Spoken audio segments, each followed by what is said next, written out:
श्रीमद दत्तगिरी गोसावी चरित्र पुष्प चौथे भाग तिसरा। दत्तगिरींकडून घडलेल्या चमत्कृतीजन्य गोष्टीत दुष्टांना दंड आणि सज्जनांना मदत असाच प्रकार जास्त आढळतो। जेथे दुर्जनांकडून सत्प्रवृत्त माणसांची पिळवणूक होत असे तेथे दत्तगिरी अनाहूत जात असत।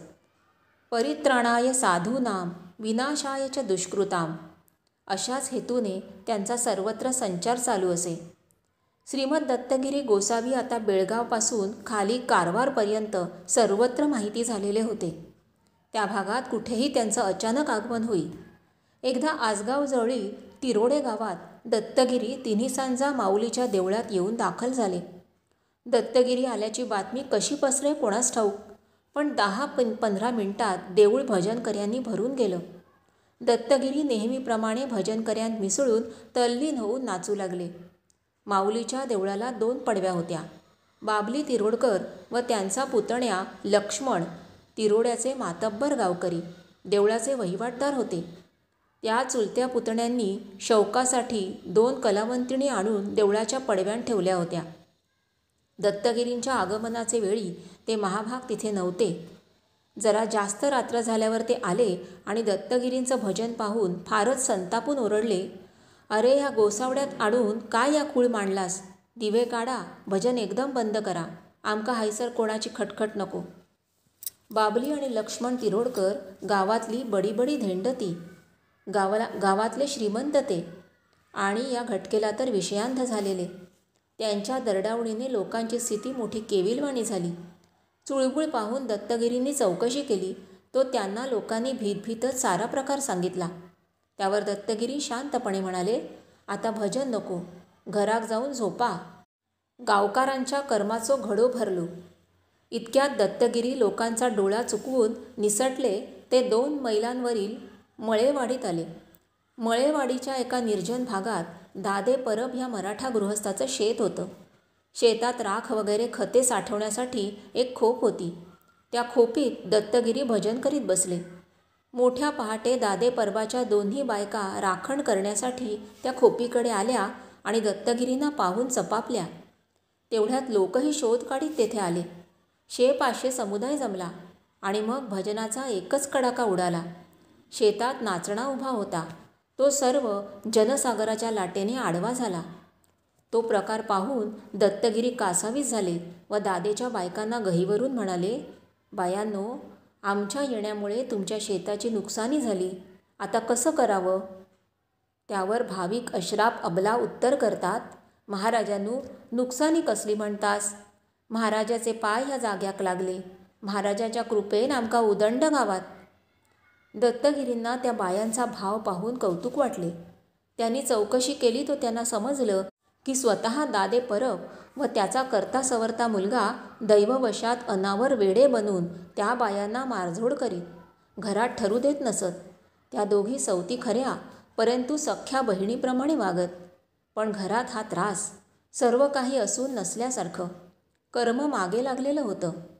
दत्तगिरींनी त्यांच्याकडे दयार्द दृष्टीने पाहून म्हटलं, तुम्ही आता घरी जा, तुमचे घरकारी आणि मुलगा बरे झालेत, आनंदाने राहा। बाया घरी येऊन पाहतात तो फरक जाणवला। दादोचे वेड ओसरले होते। मुलगा होता तो थोरल्या बायकोचा, आस्ते आस्ते त्याचंही वेड कमी झालं। बापले कामधंदा पाहू लागले। दादेच्या धाकलीत संतती नव्हती, ती झाली। हळूहळू घर भरलं, अभ्युदयाच्या मार्गाला लागले, एक कुटुंब सुखी झालं। दादे परबाची जशी उन्नती होत गेली त्यापेक्षा कितीतरी जलद बाबली आणि लक्ष्मण तिरोडकर ह्या जोडीचा अधप्पात सुरू झाला। त्यांचा भला मोठा वाडा होता गावात। रंग करण्यासाठी देवळाच्या पडव्यात नायकिणी आणून ठेवल्या त्यांनी। श्रीमंती होती, मान होता, रुबाब होता।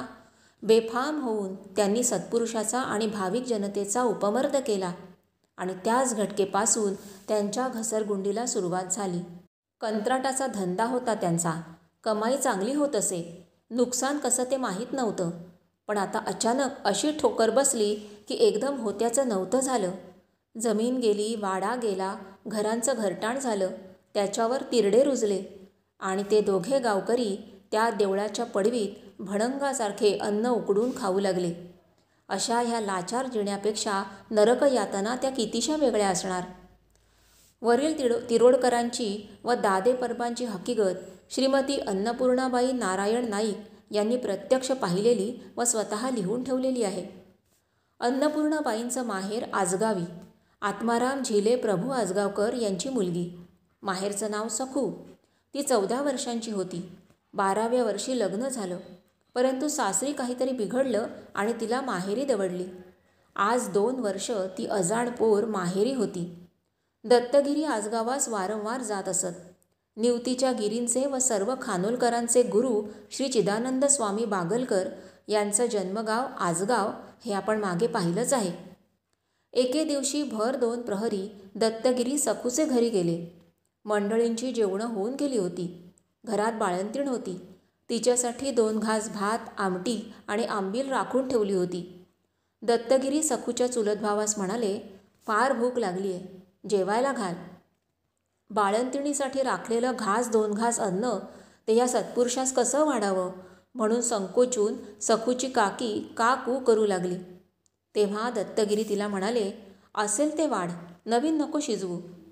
काकीने भात वाढला, आमटी वाढली, होती तेवढी आंबील वाढली. दत्तगिरींनी दुसऱ्यांदा आंबील मागून घेऊन भुरकली व तृप्ती झाल्यासारखा ढेकर दिला.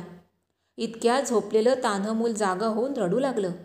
काकीला बाळंतिणीच्या जेवणाची आठवण होऊन काळजात धस्स झालं. परंतु आज जाऊन पाहते तो काय आश्चर्य! भात, आमटी, आंबील भांड्यात जशीच्या तशी. मुलाचं रडणं ऐकून दत्तगिरींनी चौकशी केली.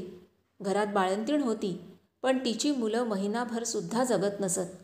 दत्तगिरींनी सांगितलं, या मुलाचं नाव दिगंबर ठेवा, हा जगेल. दत्तगिरींच्या सांगण्याप्रमाणे दिगंबर जगला, वाचला. त्याला आणखी भावंड झाली. कुटुंबाची खालावलेली स्थिती आस्ते आस्ते खरी पण चांगली सुधारली. वरील घटनेनंतर 8-15 दिवसांनी दत्तगिरी आजगावास परत आले. सायंकाळचा सुमार होता. सखूचे वडील आत्माराम झिले दर्शनासाठी गेले होते. चिठ्ठ्या घातल्या. त्यात आत्माराम झिलेकडेच रात्रौ प्रसाद घ्यावा म्हणून आज्ञा आली.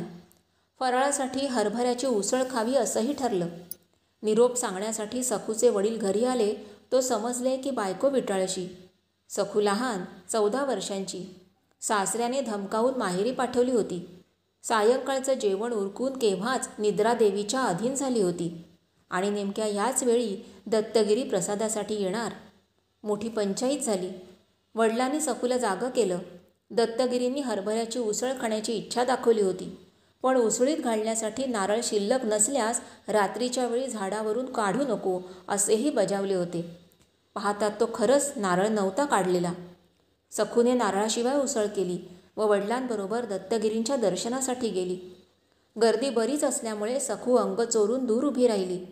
दत्तगिरींनी स्वतः तिला जवळ बोलावून घेतलं व तिच्याकडून तिची सर्व हकीकत समजून घेतली. एक नारळ व केळी त्यांनी स्वहस्ते सखूच्या पदरात घातली व तिच्या वडिलांस म्हणाले, हिला उजाडता सासरी पोस्ती कर. न केल्यास मी स्वतः पैसे देऊन तिच्या नवऱ्यास दुसरं लग्न करण्यास सांगेन. सखूचे वडील म्हणाले, कुटुंब विटाळशी, आंघोळ झाल्यावर 2 दिवसांनी पोस्ती करतो. त्यावर दत्तगिरी रागावून म्हणाले, उद्या पोस्ती कर. सासरची काही हरकत होणार नाही. तसं न केल्यास पुढचं मला सांगता येत नाही. दत्तगिरींच्या आज्ञेप्रमाणे वडिलांनी सखूला उजाडताच सासरी पाठवली. काही विघ्न आलं नाही. सखू सासरी नांदू लागली. दत्तगिरींच्या आशीर्वादाने सखूच्या संसारातली संकटं दूर होऊन तिचं घराणं सुखी झालं.